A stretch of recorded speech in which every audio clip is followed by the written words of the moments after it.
mais necessário. Só que, em primeiro lugar, eu percebi que a gente é adestrado para ser competitivo. A gente está no... Tá baixo? Eu também acho. Mas eu não sei. Tá no máximo, tá no máximo. Ele pegou o golpe. Não tá dando para ouvir? Talvez na hora que der um serviço assim. Se falar mais alto aí. Eu tô tentando. Assim, melhorou? Eu percebo que a gente está caminhando para, como já foi previsto muitas vezes, né, um colapso social de diversas formas. Eu andei trabalhando lá no Vale do Rio Doce, peguei desde Mariana até Regência, e ali é um colapso planetário. É um dos grandes, um dos primeiros. Eu acho que vem mais. As indústrias poluem sem parar. E nós estamos num estado totalmente dominado por grandes empresas, indústria alimentícia, laboratórios farmacêuticos, estão dentro das universidades. Os médicos hoje são receitadores de remédios, eles aprendem a não ter afeto pelo paciente. Nós estamos numa medicina lucrativa. A índole humana de aprendizado ela é cooptada por um sistema de ensino que é condicionante. A criança adora aprender, mas na escola vão ensinar ela que ela não pode ter prazer no aprendizado, ela vai deixar o prazer para a hora do recreio. Ou seja, a vida é sacrifício e você vai deixar para viver nas horas vagas. Por isso todo mundo adora uma sexta-feira e tem depressão na segunda-feira. Aliás, no dia da semana, o maior índice de suicídio é na segunda-feira, se for feito uma estatística a esse respeito. Por que será? Porque a gente é adestrado para encarar o trabalho como um sacrifício. A gente é adestrado para ser competitivo e vencer na vida. Eu ganhei uma paz imensa quando eu falei, eu não quero vencer na vida, eu quero viver. Eu não quero ser melhor do que ninguém, eu quero ser melhor do que eu fui. Se eu sou melhor do que alguém em alguma coisa, e se alguém é melhor do que eu em outra coisa. Eu fui desenvolvendo a cooperação por incômodo, porque eu tinha uma família altamente convencional. Tenho, né? Uma família de origem altamente convencional. E eu tentando satisfazer aquelas necessidades, aquelas projeções, eu entrei no exército, eu fiz o concurso, eu fui bancário, fui do Banco do Brasil, tentando me adequar a um esquema social que só me angustiava. Eu não sei porquê, de onde brotou isso, porque entre os meus iguais, os meus, vamos dizer assim, colegas de classe, todo mundo se adequava perfeitamente. Eu era um cara muito estranho, porque me incomodavam os serviçais, me incomodava ser servido, me incomodava a miséria. E entre as pessoas com quem eu convivia, essas coisas eram no mundo, eram naturais, e eu nunca achei que isso fosse natural. E eu queria sentir igualdade, eu queria saber como é que ia não ter nada. Eu percebia que a minha classe era muito frágil, muito insegura, estava sempre precisando de proteção. Como eu entrei no exército e passei por uns perrengues bem bravos, eu tinha o couro muito duro. E a partir do momento em que eu saí do exército, eu comecei a viajar de carona, dormir no chão, conviver com as periferias, conviver com as pessoas mais próximas, mais pobres e de uma forma mais próxima, mais igualitária.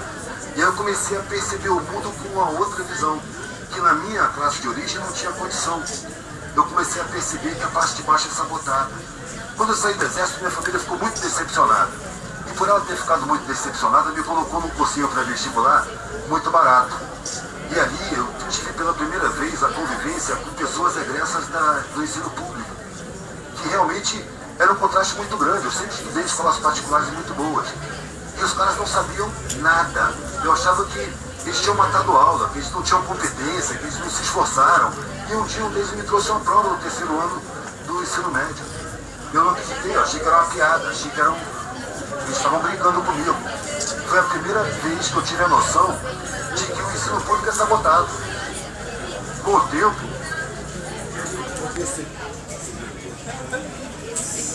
Falando em sabotagem... Com o tempo, melhorou? Eu comecei a perceber que o ensino público não tem intenção de ser bom. Ele não é essa porcaria por acaso, por infelicidade, por incompetência. É uma estratégia. O ensino público ele é feito para formar ignorantes. O ensino particular é feito para formar gerentes para ignorância. É uma classe muito menor e que vive pressionada. Ou você controla direitinho os ignorantes ou você está ameaçado de cair de patamar.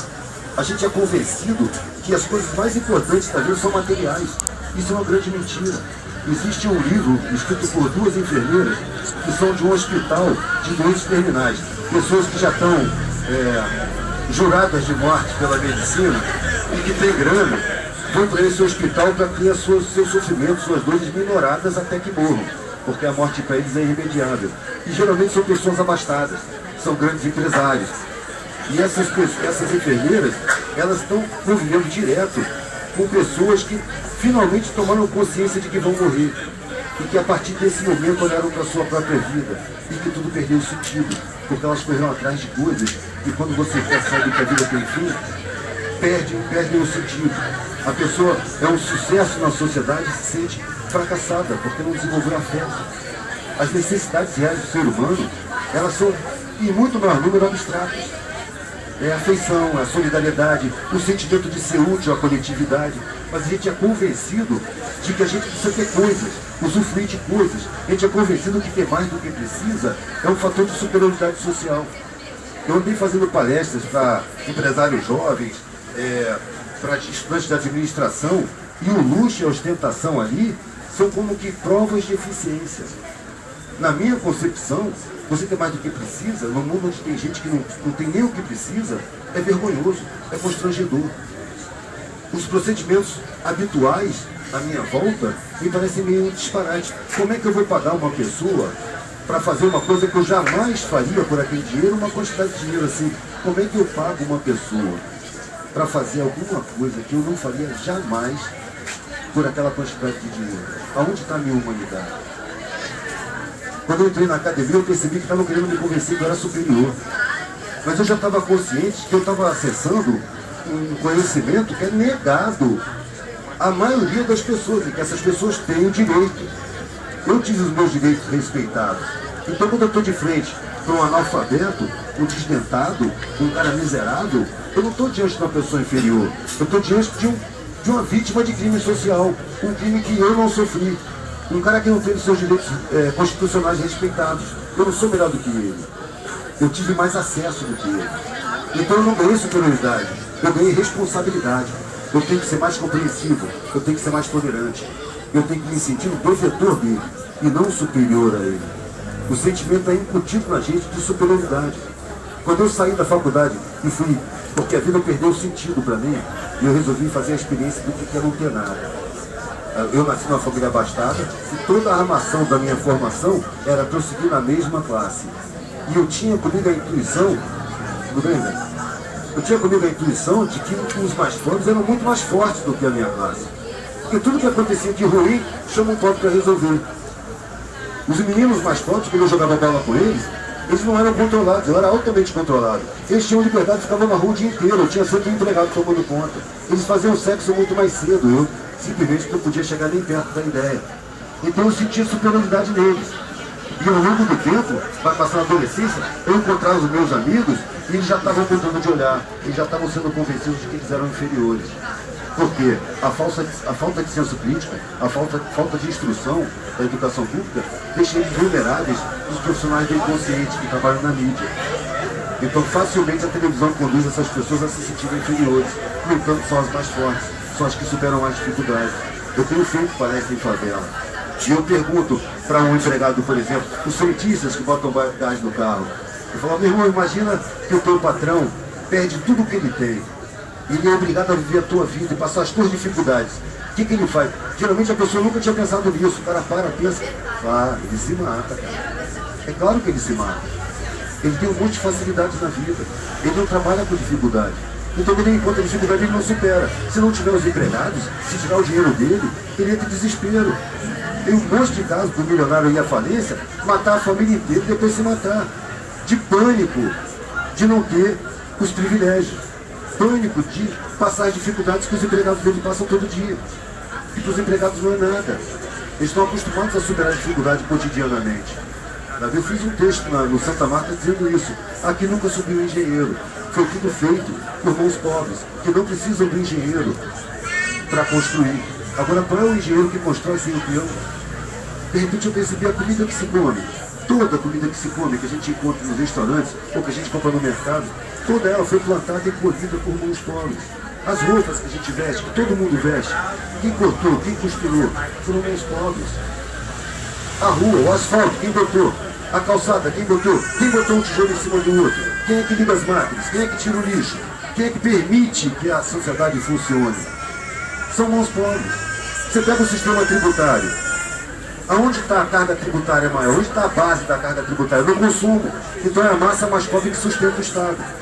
Então as mãos mais pobres constroem tudo, bancam tudo, mantêm tudo, botam tudo para funcionar, financiam o Estado e são sabotados por seus direitos fundamentais, constitucionais. Então quando a gente tem acesso aos direitos, a gente não está adquirindo superioridade, a gente está adquirindo responsabilidade, porque a gente tem que levar esse crescimento para quem é de direito. A gente não vai ensinar, a gente vai servir. Esse sentimento de superioridade que a gente tem incutido na gente, não se manifesta só de uma maneira agressiva. A benevolência também é agressividade. Ah, eu vou fazer caridade. Eu fiz até um imã de geladeira, em vez de caridade, soberba e humilhante, solidariedade plena e atuante.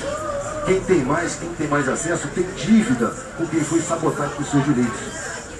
A maioria da sociedade é sabotada e a gente naturaliza isso. A miséria não é uma casualidade. A miséria é estratégica para obrigar o trabalhador a aceitar qualquer condição de trabalho, porque cada vez mais se perdem direitos trabalhistas. Se o cara tiver um Estado que cumpra a sua Constituição, garante o que ele vai comer, garante que ele vai morar, garante que ele vai ter atendimento médico, ele não se submete às condições de trabalho que estão postas aí na sociedade para ele. E isso não interessa para quem domina a sociedade, porque na verdade a gente não está na democracia, a gente está numa ditadura empresarial. Foram banqueiros que proclamou a República, que queriam o lugar dos nobres, os privilégios dos nobres, mas não tinham sangue azul. Então proclama a República e mantém a estrutura social. E os de baixo, assim como os escravos, têm que ser ignorantes. Qualquer um que tenha investido em educação foi proibido. Olha o que fizeram com o Brizola. Ele era obcecado por acabar com o analfabetismo. Olha o que falam do Paulo Freire.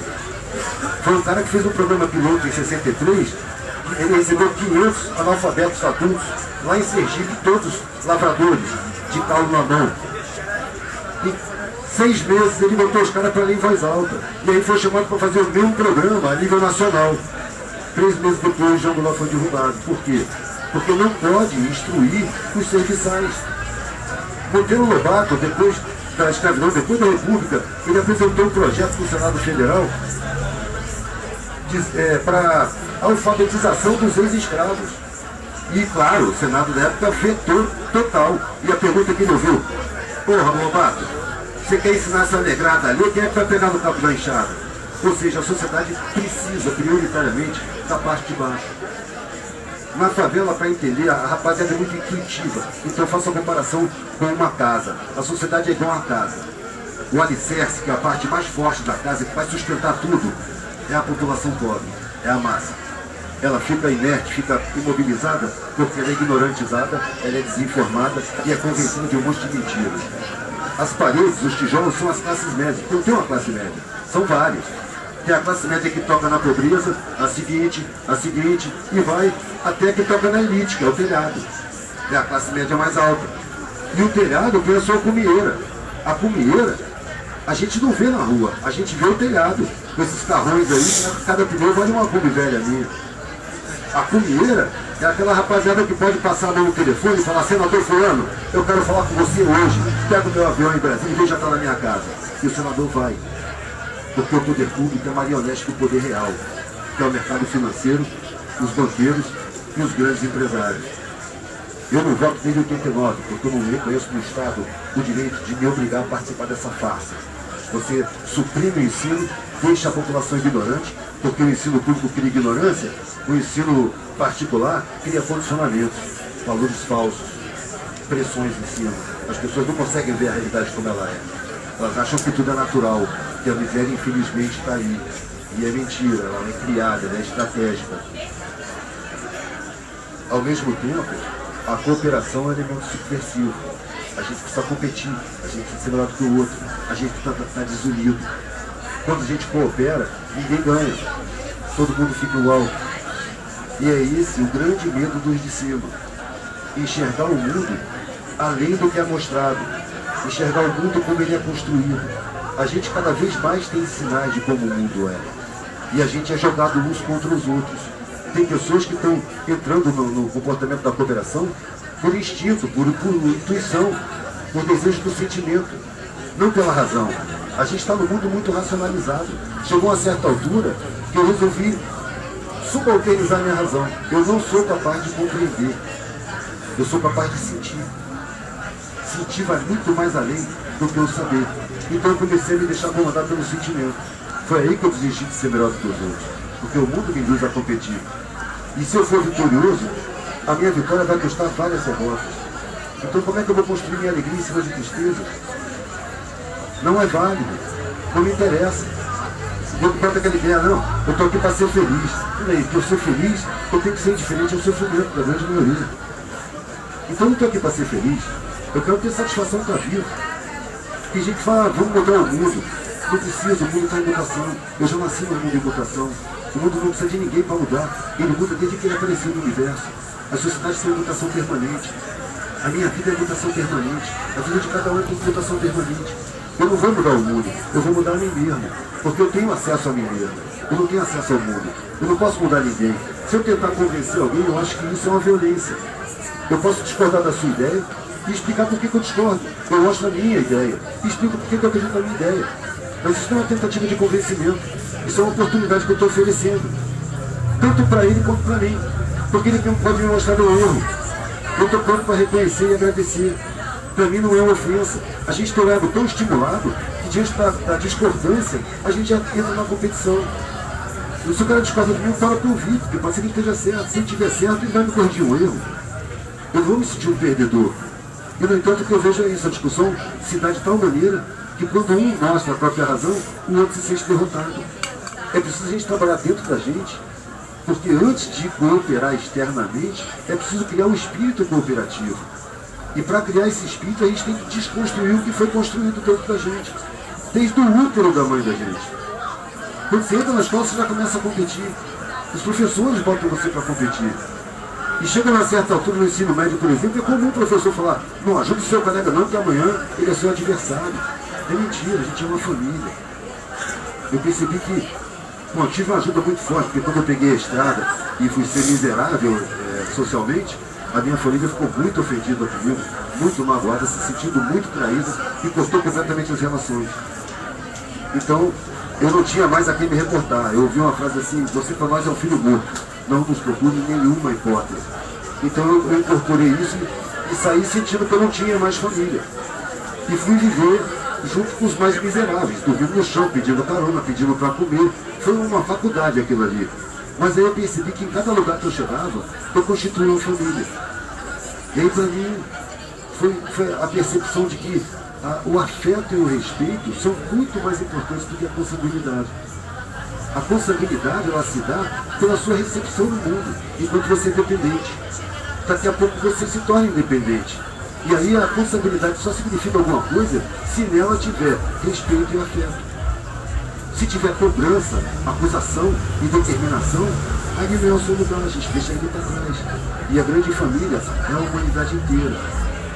Eu aproveitei uma ideia que eu vi de Índio Amará, que a água é o sangue do planeta. Os rios são as artérias e veias do planeta. Então, olhando dessa forma, todo mundo bebe água. Somos todos consanguíneos. Somos todos a mesma família. A imaginação é uma das melhores ferramentas que a gente tem. De repente eu imagino que eu estou no espaço. E olho em volta. E percebo que o nosso Sol tão grandioso é uma estrelinha anã. Uma estrelinha sem significância. Existem sistemas planetários que a estrela, que o Sol, é 1000 vezes maior do que o Sol. Tem centenas de planetas em volta. Milhares de planetas em volta. Nessa nossa galáxia, que é uma das menores que existe. Existem galáxias com 1 trilhão de estrelas. Essa aqui tem só 100 bilhões. Eu não consigo imaginar 1 bilhão de nada. Escapa a minha capacidade de imaginação. Imagina 1 trilhão. Então a coisa é imensa. Olhando a partir desse ponto de vista para o planeta Terra, isso aqui é menos que uma poeira. E a partir daí eu percebo que o mais avançado e evoluído dos seres humanos não está assim tão longe do mais atrasado não. Afinal de contas, são habitantes da mesma poeira cósmica. Então é besteira esse negócio de superioridade e inferioridade. A gente está no mesmo patamar. A gente é tudo uma coisa só. A evolução de todos interessa a todos.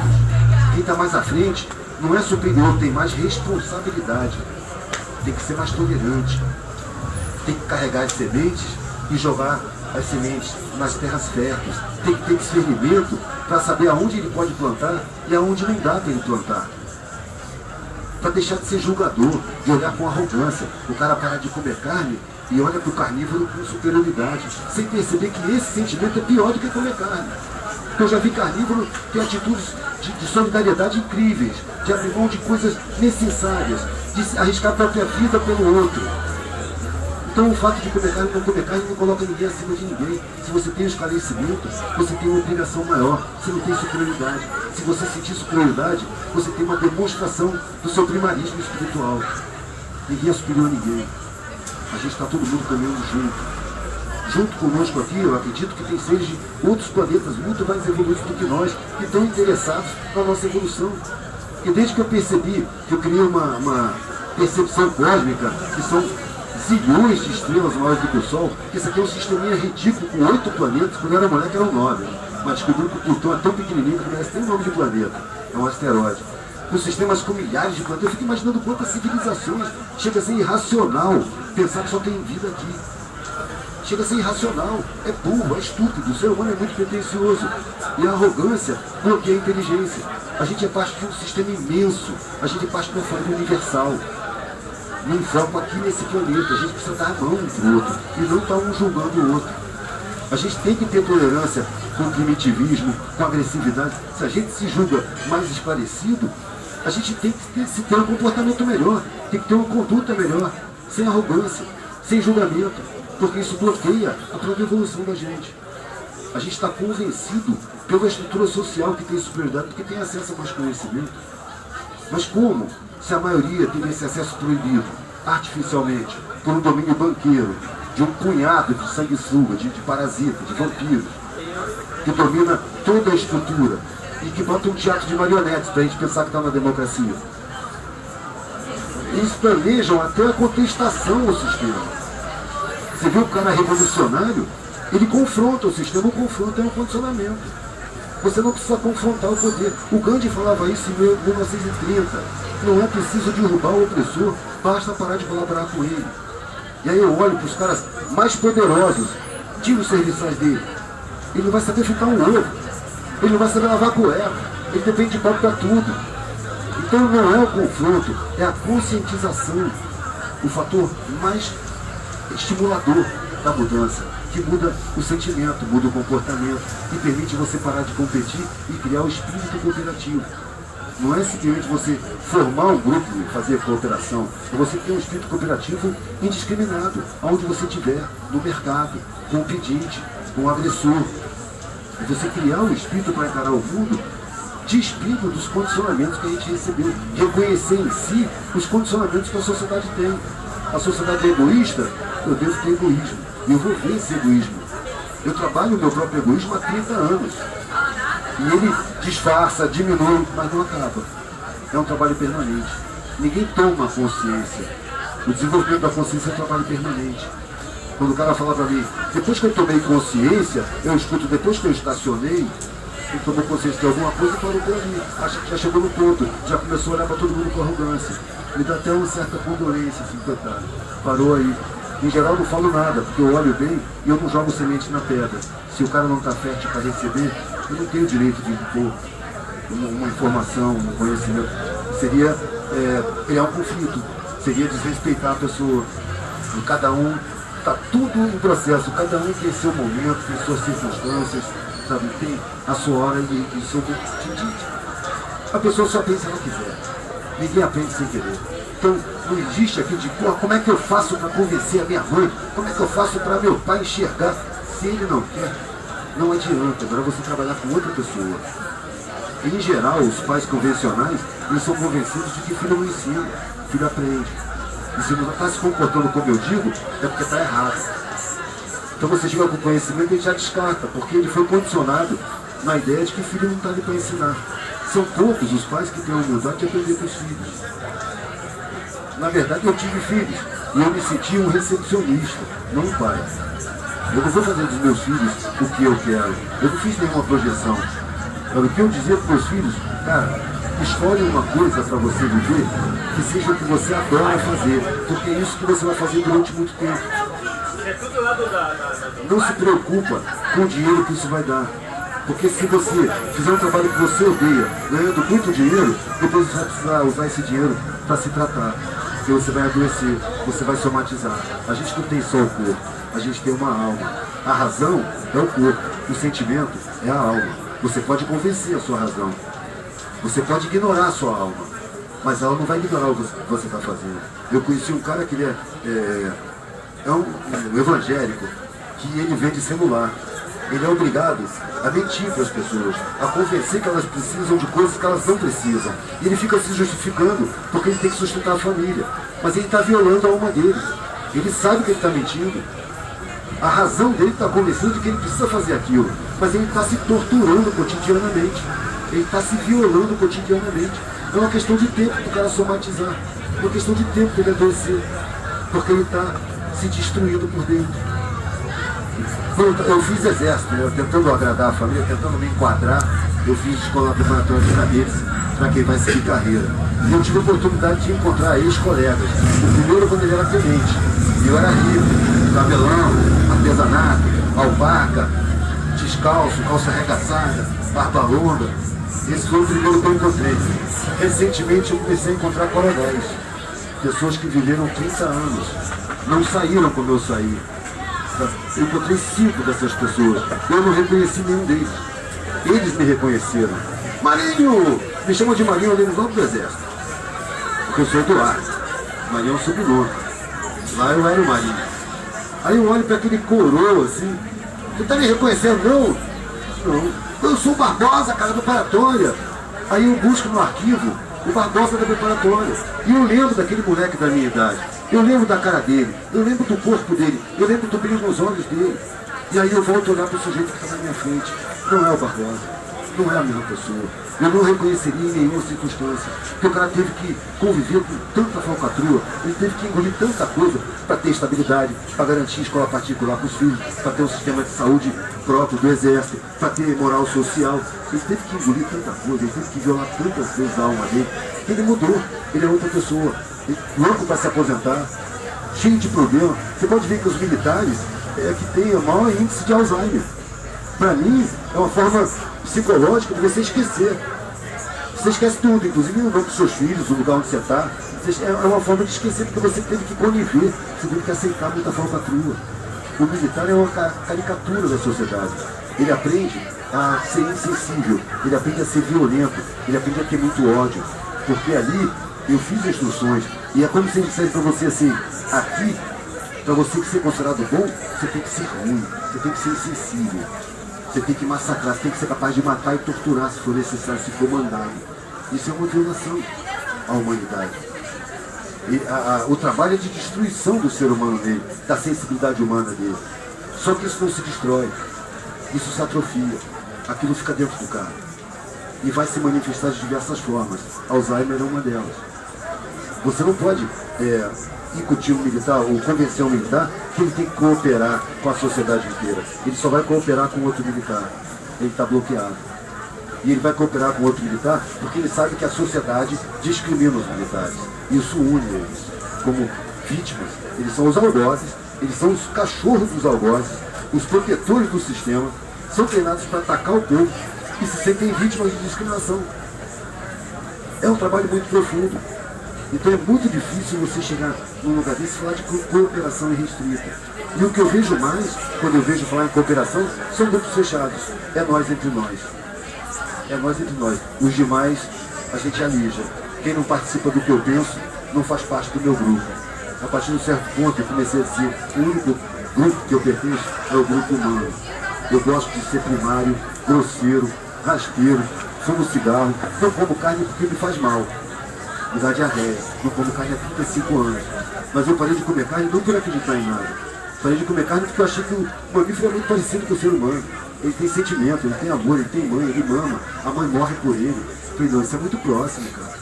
O mamífero e o ser humano é muito próximo. Um peixe, por exemplo, não tem o menor problema de comer. Por quê? Porque a peixe, ela joga os ovos lá e vai embora. Quando o peixinho nasce, já é um adulto em miniatura. E ela bota milhares de ovos. E se você observar a natureza, a função da esmagadora maioria daqueles peixinhos é servir de alimento para os outros peixes. Não tem o sentimento que eu conheço. Então eu não tenho desculpa em comer. Eu estou num planeta, apesar de eu não comer a carne, eu não digo que eu não como carne, digo nós comemos carne. Porque nós, seres humanos, comemos carne. Temos um sistema de produção de carne gigantesco, cruel, maquiavélico, mas é a nossa realidade. Eu não quero sair da nossa realidade. Eu sento com os carnívoros, como com o carnívoro, e eu jamais digo numa mesa, eu não como carne. Isso é um tapa na cara. Primeiro porque é um tapa na cara, é uma arrogância, seria minha. E segundo, porque eu vou passar o almoço inteiro discutindo onde tem proteína, onde não tem proteína, se carne é bom, se carne não é bom. Então eu não vou dizer que não como carne. Vou falar de outro assunto, que é chato. Então se eu boto os vegetais e alguém repara, você não pegou a carne? Não me faz bem, não gosto. Eu vou dizer não como. E se houver alguma insistência, eu tenho técnica de mudar de assunto. Fala, não, carne me dá diarreia. Você fala diarreia no mesa de almoço, eu tenho que mudar de assunto também na hora. Tem que usar as técnicas de eliminação. Não quero falar sobre isso. Mas por quê? Porque eu quero entrar numa favela onde eu gosto de feijoada e come porco aos pedaços e quero ser recebido ali. Eu quero falar com essas pessoas porque elas não são inferiores como elas pensam, não. Porque eles fazem o alicerce. E para mim, a mudança real na sociedade, as mudanças mais fortes vão vir quando o alicerce se movimentar. Porque ele é a base da casa. Quando o alicerce se movimenta, a casa cai. Você não pode fazer a reforma a partir do telhado. Você não vai fazer a reforma a partir da parede. Você vai fazer a reforma a partir de baixo.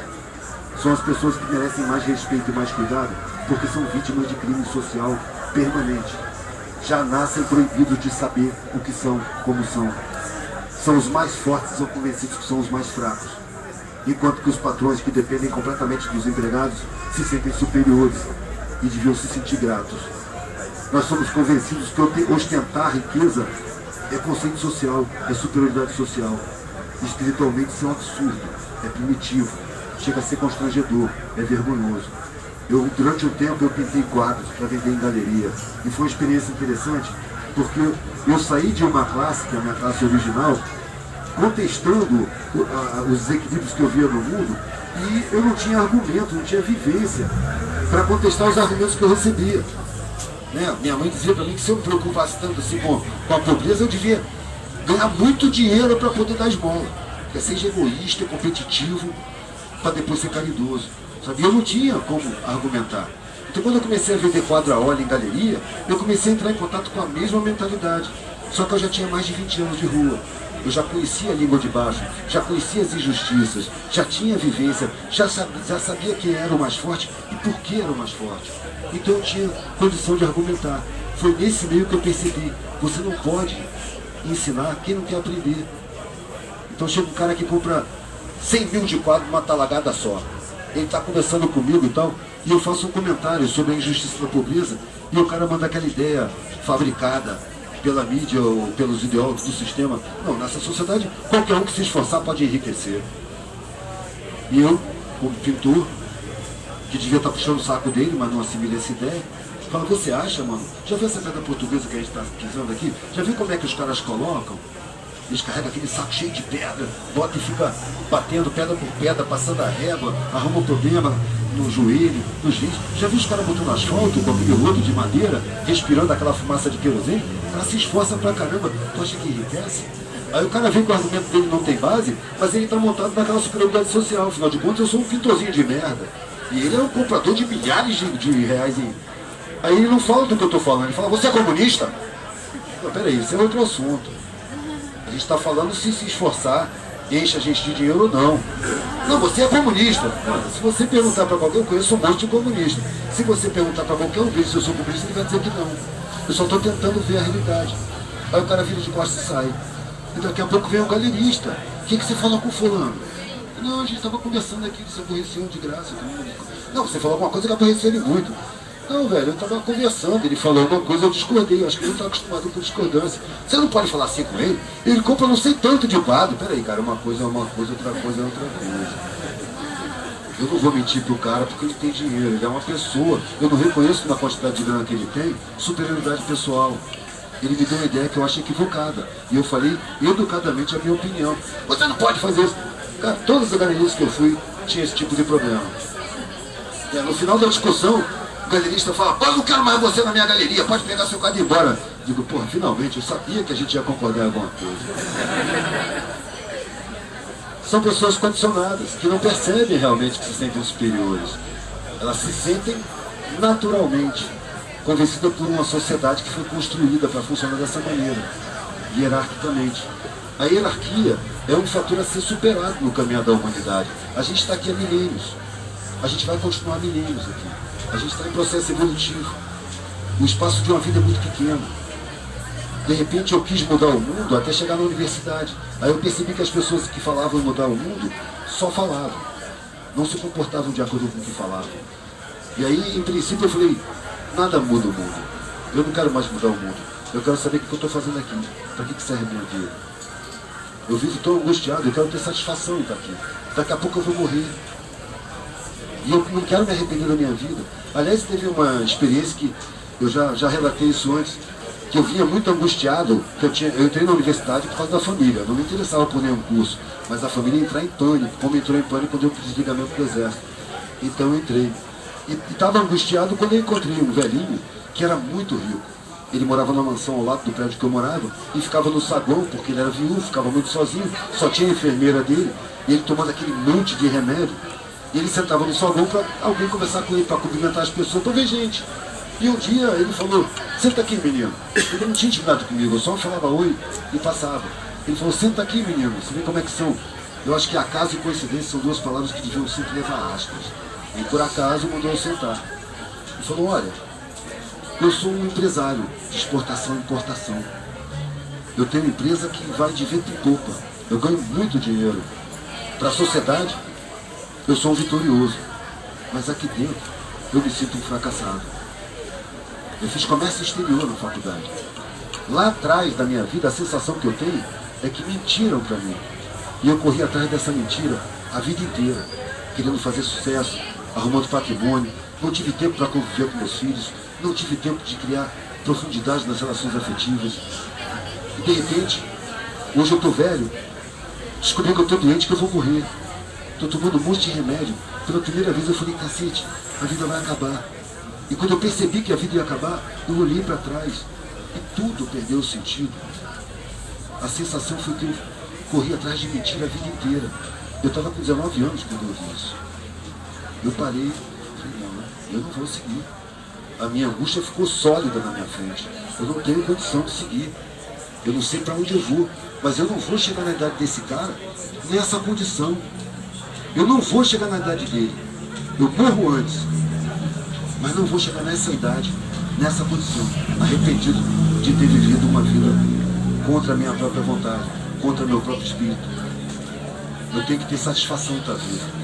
E aí eu disse para meus pais e disse para toda a classe que eu estava, para todo mundo, né? Eu vou buscar um sentido para a minha vida. Eu não sei se eu vou achar, mas eu vou procurar a vida inteira. Ou eu vou encontrar, ou eu vou morrer procurando. Porque chegar na velhice e ter vergonha da vida que eu vivi, eu não aceito. Hoje eu fiz uma comparação que eu até vou reproduzir. A vida é como um quadro. As pessoas não pensam que ela tem fim. Morte é baixo astral. Morte é tão natural quanto nascer. Aliás, uma coisa é complemento da outra. Eu vendendo artesanato na rua, eu falava, qual o contrário de morte? Sempre gostei de provocar. E a resposta padrão na vida, engano. Morte é um momento. É um portal. É a porta de saída. O contrário de porta de saída é porta de entrada. Qual é a porta de entrada? É o nascimento. Ou se alguns preferirem, a concepção. É o portal que entra, você entra no mundo físico. Depois você vai sair. A vida é o espaço que você tem desde a hora que você entra e a hora que você sai. A partir dessa visão, será que você veio aqui constituir patrimônio? Você veio aqui para competir, ser melhor do que os outros? Você veio aqui fazer alguma coisa que a gente não sabe muito bem. E que o que dizem pra gente é claramente mentira. A gente corre atrás de patrimônio a vida inteira. Os que conseguem estão aí tomando antidepressivo. É engraçado isso. A pessoa toma antidepressivo todo dia, ela devia concluir que tem uma vida deprimente. Porque o negócio não é tomar antidepressivo, é mudar de vida. É mudar de valores. É criar os próprios valores. A partir de um certo ponto, eu vi tanto absurdo que falei, bom, se é para errar, eu vou errar por conta própria. Eu não vou errar por estar seguindo uma pregação, valores furados, calculados em laboratórios de pensamento implantados pela mídia, pelo sistema educacional cooptado que existe por aí. Eu vou inventar o meu. Assim também as religiões. É tanto absurdo que eu vejo, tanta cobrança, tanta arrogância, que eu mesmo fiz o meu código religioso, que não é, na verdade, um código religioso, é um código espiritual. A minha espiritualidade está na matéria. Eu não estou preocupado como é que é o do outro lado. Do outro lado eu vou chegar daqui a pouco. Por enquanto eu estou aqui. Eu vou exercer minha espiritualidade no trato com as pessoas, nos valores que eu vou desenvolver, na minha relação com as coisas, na minha relação dos meus valores com os valores do mundo. E eu percebi que você percebe a espiritualidade de uma pessoa na conduta, porque no templo todo mundo é santo. Agora vai no mercado, como é que o cara reage a uma perda? Ele é tolerante, amoroso, carinhoso, compreensivo? Ou ele é intolerante, julgador, dono da verdade e arrogante? Isso fala da espiritualidade das pessoas. Eu vou ver a espiritualidade da pessoa na conduta dela, longe da crença dela. Eu tive uma experiência muito interessante, foi uma entidade do candomblé que me deu uma luz nesse sentido. Porque quando eu cheguei na Bahia, a primeira vez, de carona já, eu jogava capoeira e fiz amizade com um monte de capoeirista. E todos eles eram de candomblé. E eu tinha constrangimento de ir no terreiro, como eles me chamavam, porque eu tinha um ranço universitário do ateísmo, que para mim hoje é a mesma coisa que a religião, é você afirmar o inafirmável. Eu tinha constrangimento de ir porque eu ia chegar lá desconfiado, vendo onde é que está o charlatanismo, qual é a armação aqui, será que o cara está dizendo que está incorporado, mas ele está fingindo. Eu achava que era um desrespeito fazer isso, então eu não ia. Mas um dia eles me chamaram, falaram, não, hoje não é culto não, hoje é comes e bebes de graça, é uma festa, vai, então eu vou. Aí fui. Só que a festa estava sendo dada por entidades. Então quando eu entrei, vi, eu senti aquela vibração no ar, e falei, pá, o que está acontecendo aqui? Bom, agora eu já estou dentro, né? Entrei e fiquei olhando. E era aquela dança, que eu disse, com atabaque e tal, e eu lá no canto olhando. Aí terminou a dança, ia passar pro lado das comidas, tinha uma porta de bambu. A entidade chefe, eu não sei bem como é que é o nome, né? A entidade maior que estava controlando a parada lá, ficou na porta, do lado do bambu, e todo mundo que ia passando, a figura botava a mão no ombro, assim, com cortesia. E eu fiquei olhando, falei, esse cara tá botando a mão no ombro por quê? Será que ele está sugando alguma coisa? Ele está lendo os pensamentos? E fiquei olhando, assim, desconfiado, de repente a figura olhou diretamente para mim, assim, isso não vai passar? Aí eu olhei, eu era o último, eu tinha ficado por último. Aí fui. Quando eu fui, a figura tocou meu ombro e falou, você não acredita em nada, né, meu filho? Aí deu aquele frio na barriga, eu já comecei a pensar o que eu vou responder agora. E o cara falou assim, não precisa responder nada. Cada vez mais pasmo. Porque você, na vida não importa o que a gente acredita. O que a gente acredita muda assim, ó, de uma hora para outra. Pode mudar conforme os acontecimentos. O importante na vida é o que a gente faz. Porque o que você fez está feito. A consequência está ali na frente. Então não liga porque você acredita. Liga porque você faz. Isso para mim serviu de uma lição. Não importa a minha crença, importa a minha conduta. E será que eu preciso ter uma crença? Eu não posso ignorar? Eu não sou capaz de saber. Eu não tenho altura para isso. O que é o ser humano banhando numa poeirinha cósmica, na periferia de uma das menores e mais simples galáxias? Um universo tão imenso, eu não consigo conceber o que eles chamam de criação. Como é que eu vou estar em contato direto com o Criador? Chega a ser ridículo eu achar que Deus toma conta do que eu faço dentro do banheiro. Então não tem uma nebulosa, um buraco negro engolindo sistemas de centenas de planetas. Acho que tem mais o que fazer no universo do que tomar conta do que eu faço dentro do banheiro. Teve um guru indiano que falou, não existe pecado, existe ignorância. Não existe castigo, existe consequência da ignorância. Que se um cara soubesse a consequência do que ele está fazendo, ele não faria. Que, aliás, é o que se faz muito. Você faz o bem por interesse do prêmio, né? Você vai para o céu. Ou você não faz o mal por medo do castigo, porque você vai ser castigado, vai para o inferno. Para mim tá bom. É melhor o cara fazer o bem por interesse do que não fazer bem nenhum. É melhor o cara evitar fazer o mal por medo do castigo do que espalhar o mal da galega. Então isso aí é o jardim da infância. Isso aí existe porque é necessário. Porque o nosso nível de consciência ainda é muito primário. Pouca gente tem condição de formar com a sua própria consciência um código de conduta para trabalhar, para se relacionar em sociedade. A maioria precisa de orientação, e essa orientação vem através das religiões, que se você pegar no bojo, todas elas dizem a mesma coisa. Seja temeroso, não seja mau, seja hospitaleiro, não seja ambicioso. Essa aí, a sociedade diz ao contrário. Se você não tem ambição, uma das coisas que meu pai me falou foi exatamente isso. Você não tem ambição na vida. E eu respondi de bate-pronto. Pelo contrário, eu tenho ambição demais. Eu sou ambicioso a um ponto que você não pode imaginar. Porque dinheiro, estabilidade, segurança, consideração social, regalia, para mim é pouco. Eu quero muito mais. Mas afinal, o que você quer da vida? Eu quero tudo que eu puder levar. Aí ele parou. Claro, sem poder entender, porque não é racional, isso aí é só intuição para assimilar. Parou, ficou bem. Você precisa de ajuda. Você está com problema. Eu tive que passar pelos três degraus. Fui no psicólogo, a pedido dele, você tem que ir no psicólogo e tal. Eu fui, mas para mostrar que eu não estava querendo afrontar ninguém. Você precisa de um psicólogo, você acha que eu preciso? Você vai pagar? Eu acho que eu não preciso. Não, você precisa, quero que você vá. Não, eu vou. Aí depois de 3 consultas, o psicólogo já não serve mais. Ele não me devolveu, ele tinha que me devolver. Aí o negócio é mais sério. Eu tenho um amigo meu, psiquiatra, diretor de um hospital, o cara me dá, tem de tudo, vou marcar uma consulta para você. Esse aí foi mais rápido, em 5 minutos ele me dispensou. Ele entendeu o que estava acontecendo. Ah, claro que estão chamando de maluco. Pode ir embora, depois eu falo pro seu pai. Tem um problema sério aí fora, um monte de maluco de verdade lá esperando. Eu fui embora. Não conformados com isso, aí veio minha mãe, né? Meu filho, eu conheço um padre exorcista lá na Penha. Era o demônio, eu estava desequilibrado, eu estava doido. Eu era o demônio, por quê? Porque eu estava assumindo outros valores. Eu não queria mais regalia. Eu queria o sentido na vida. Eu já estava vendo a vida como muito rápida. O velhinho me fez ver a coisa como se fosse uma correria. Rapidinho ele ficou velho. Hoje estou com 55 anos. Passou assim. Um monte de experiência que eu vivi. E passou assim.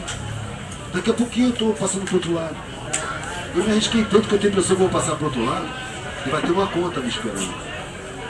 Eu fui me arriscando, eu achava que eu ia morrer, eu tinha certeza que eu ia morrer, porque meu condicionamento de classe me dizia que na periferia eu ia tomar uma garrafada, ia tomar um tiro, ia tomar uma facada, que ali era um caos. Então eu fui para a periferia aceitando a realidade de que eu ia morrer. Só que eu não morri. Eu comecei a aprender que ali tinha muito mais força, muito mais resistência e muito mais sabedoria do que as escolas proporcionam para a gente. As pessoas ali vão muito mais fundo, elas sentem o que a gente é. E elas cooperam por uma imposição social, porque tratam com dificuldade cotidiana, todo dia. Tem muitas dificuldades. As pessoas ali sabem que é fome. Então quando alguém passa fome do lado, ela sabe que aquele sentimento, ela divide o que ela tem. Quando eu cheguei no meio dos mais miseráveis, eu encontrei uma humanidade muito superior à que eu tinha conhecido.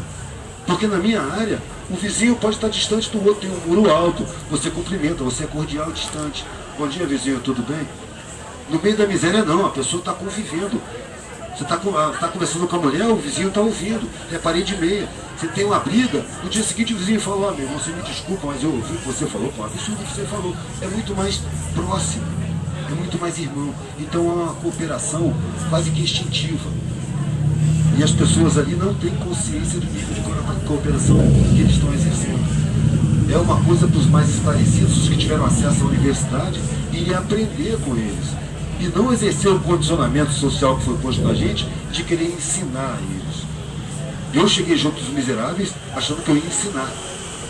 Mas como eles me viram dormindo em papelão e pedindo comida e sendo miserável igual, eles começaram a me tratar com igualdade. Uma coisa que eu não conseguia na minha classe. Eu ia para a cozinha, ficava amigo dos garçons, dos cozinheiros e tal. Eles me achavam rico legal. Mas eu percebia que não tinha igualdade, porque apesar de serem muito corteses e conversarem comigo, sorrirem para mim, entre si eles se tratavam com muito mais liberdade. Então eu percebi que comigo eles tinham cuidado e aquela igualdade não existia. Essa igualdade foi acontecer quando eu era um miserável de verdade, junto. Aí que eu pude ouvir assim, que língua é essa que você fala, rapaz? Você parece professor? Aí que eu percebi que a língua que eu aprendi, para eles é uma língua inacessível. Antes de eu me comunicar ali, eu tenho que aprender a falar a língua. E ali eu tinha muito mais a aprender do que a ensinar. Foi ali que eu percebi que existe a cooperação intuitiva. Porque quando vieram me falar de cooperação depois, vieram me falar da teoria da cooperação, que é uma coisa distante da realidade. Você arma uma cooperativa porque a sua razão definiu que cooperação é a melhor coisa, mas você está disputando com o companheiro. Você está entrando ali cheio de vaidade, você está com o ego inflado pelas induções sociais, você não fez o trabalho interno.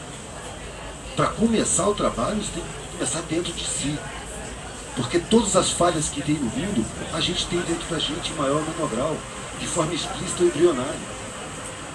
A gente não tem condição de trabalhar fora se não trabalhar dentro. Na verdade, eu não estava mais nem querendo trabalhar fora.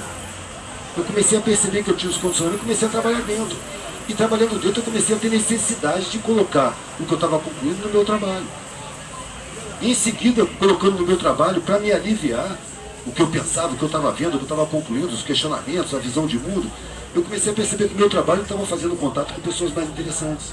Quem parava para ver meu trabalho era gente mais profunda, mais reflexiva. E quando eu colocava alguma coisa minha em discussão, era uma discussão esclarecedora. Então o trabalho começou a selecionar o público. E o público começou a trocar comigo, eu comecei a aprender.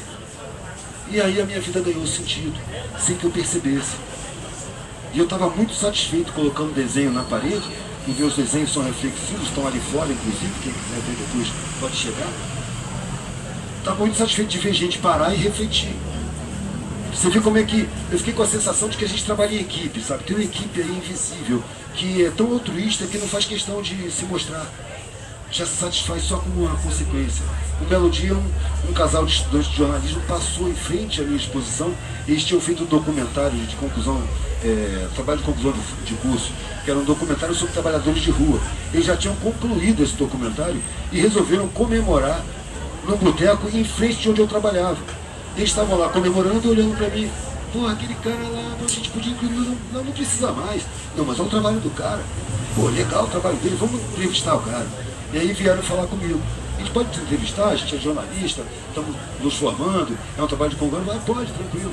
A primeira vez chegou a câmera. Eles vieram na outra semana. Eu tinha subido de bicicleta, estava suando pra caramba no verão do Rio de Janeiro, tirei a camisa, comecei a colocar os desenhos na parede, e os caras chegaram com a câmera ligada. E aí, lembra da gente? Vamos começar? E começaram a perguntar. E eu conversei como eu converso com qualquer um que chega no meu trabalho.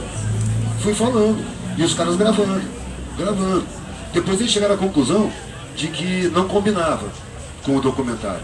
Porque os outros entrevistados todos falavam dos seus problemas logísticos, da guarda municipal, da relação com o Estado, dos problemas de guardar mercadoria, do transporte. E eu falei da sociedade, do meio de vida, dos valores falsos, das induções. Então ficou meio disparate. Mas eles acharam precioso, editaram e iam pedir para um cara sonorizar. Como não dava para mandar por e-mail, que é muito pesado, eles puseram no YouTube. Quando eles puseram no YouTube, começou a bombar. Eu não tinha nem computador na época. Eu sou meio analfabeto internético e fui forçado por outras pessoas, me deram um computador, abriram um blog para mim. Um mês depois me telefonaram. E aí, Edu, parabéns pelo vídeo. Tá, me convidou pra alguém, cara. Eu não fiz vídeo nenhum. Pô, tu não lembra não, cara? Eu tive te entrevistando aí. Ah, eu lembro, você me entrevistou, mas você que fez o vídeo. Pô, parabéns, velho, tá bombando. O que é isso, bombar? Aí que eu fiquei sabendo que muita gente estava olhando, muita gente estava vendo. Apareceu uma figura de Santa Teresa e falou, toma um computador para você. Ah, eu tive uma namorada que era ativista, ela falou, vou abrir um blog que você precisa escrever isso que você fala. Como é que eu ponho o nome do blog? O que você vai absorver. Tá o blog lá até hoje. Então eu fui levado. As coincidências foram acontecendo. Eu já estava satisfeito com o meu trabalho na parede. De repente eu vi a coisa voar. Comecei a ser chamado para falar. A minha primeira palestra foi no lugar mais careta do mundo, foi o FPR, no curso de Direito. Eu sempre disse que Direito devia se chamar Direita. Não é? É altamente reacionário. Nós estamos com estrutura jurídica do direito romano. Claramente o direito serve para favorecer patrícia e foder com os plebeus. E plebeu é a maioria. Ali você tem malabarismo jurídico. A área jurídica não busca justiça, busca defender interesses. Eu fico analisando a sociedade que me cerca, para perceber que ela não tem condição moral de me impor um valor que seja. Eu tenho que criar os meus valores. E se eu escutar o meu espírito, os meus valores vão ser muito mais humanos. Eu fico pensando, será que se inventasse, em vez de um Deus Pai, uma deusa Mãe, será que não seria mais cooperativa a sociedade? Porque o masculino é altamente competitivo. Já o feminino é altamente cooperativo. Eu tive a oportunidade de ficar com 3 crianças. Quando eu finalmente consegui me separar, eu cheguei para as crianças e falei, vocês vão ter que escolher com quem vocês vão ficar. O menorzinho estava com 4 anos. E a resposta foi tão imediata que me desconcertou. É com você, né, pai? Claro. Eu tinha construído uma casa para a mãe não pagar aluguel. E eu morava em casa de aluguel, ia entregar a casa e sair viajando de carona. Eles escolheram vir comigo e eu fico com aquele argumento adulto, né? Não, mas peraí, mas a mãe de vocês nem paga aluguel. Eu construí essa casa para vocês morarem de graça. Quero saber, isso não é problema nosso, é problema seu. Você se vira, a gente quer ir com você e acabou. Eu tive que ficar com os 3. em questão de meses, eu comecei a perceber uma carência materna. Porque eu recebia pessoas em casa e tem umas mulheres que já têm a maternidade mais aflorada. Meus filhos reconheciam, fechavam com ela, vamos pra cachoeira. E ela ficava contando história, porque ela também gostava de criança. Eu comecei a ver que meus filhos tinham carência de mãe. Eu falei, porra, eu tenho que desenvolver o feminino para tentar suprir a falta. E comecei a perceber a diferença. A criança está brigando, atitude masculina. Você pra lá, não quero problema. E vocês não se encontram mais. E vou trabalhar. Atitude feminina, qual o problema? Não, porque ele fez aquilo, não, vamos fazer assim. Aí acompanha aqui, acompanha ali, satisfaz um pouquinho aqui, o outro cede um pouquinho. Quando ela levanta, as crianças estão ali brincando. A composição, a cooperação. Eu comecei a desenvolver isso dentro de mim. E eu comecei a perceber que isso estava me fazendo um efeito ótimo. A minha relação com as pessoas estava mudando. Eu estava parando de bater de frente. Eu estava parando de discordar. Eu estava assimilando e percebendo se a figura tinha condição. E que condição eu tinha para passar para a figura a oportunidade de ela aprender se ela quisesse. Como é que eu vou mostrar minha discordância? Não é dizendo que você está errado. É dizendo eu penso diferente. E não completo. Eu penso diferente de você. A pessoa vai perguntar como você pensa, porque se não perguntar eu não falo nada. Eu vejo diferente. Como é que você vê? Eu digo, eu vejo assim, assim, assim, ó, posso estar errado. Não é certeza, é só a minha visão. Eu vejo assim, assim, assim, assim. Então a pessoa não se sentindo confrontada, é muito mais fácil ela parar e falar, eu não tinha visto por esse lado. Essa é uma frase que eu adoro ouvir. Realmente não tinha pensado por esse lado. Eu estou fazendo meu papel, estou cumprindo minha função. Do mesmo jeito que quando alguém discorda de mim, eu paro para ouvir. Porque às vezes o cara tem razão. E ele está vendo alguma coisa que eu não estou vendo. A mim me interessa a minha mudança. A mim me interessa a minha melhoria. Nós estamos na obrigação, tanto quanto a coletividade inteira. Como eu não tenho condição de mudar a coletividade, eu mudei a mim mesmo e continuo trabalhando a mim mesmo. E esse trabalho se reflete no meu trabalho e eu percebo que o meu trabalho se reflete na coletividade. Pessoas que vêm me agradecer. Não é merecimento, é necessidade. Para ter satisfação na vida, eu só posso estar fazendo o trabalho que eu faço. De outra forma, eu não estaria satisfeito. Então, se alguém chega lá, dá proveito, assimila e melhora em alguma coisa, não tem que me agradecer. Quem tem que agradecer sou eu. Obrigado, cara, por você ter dado um uso útil. Por você ter assimilado. É o que eu preciso para confirmar que eu estou fazendo o que eu devo fazer. Não tem essa de merecimento. Me incomoda um pouco algumas pessoas que chegam, bom, você é fodão, você é o máximo. Para mim está declarando impotência, eu não fiz nada demais. Eu estou cumprindo a minha necessidade espiritual. Eu quero ter satisfação em estar aqui enquanto eu estou aqui. Eu consegui adquirir um trabalho, desenvolver um trabalho, que eu trabalho todo dia. Eu estou no bar bebendo, eu estou bêbado, eu estou trabalhando. Estou com um caderno ali, já puxo, ouvi uma frase, pô, essa é boa, já escrevo, depois eu desenvolvo, tema. Você pega o meu caderno, tem uma variação de letra impressionante. Tem o sóbrio, tem o alegre, tem o bêbado, tem de todo tipo de estado de espírito.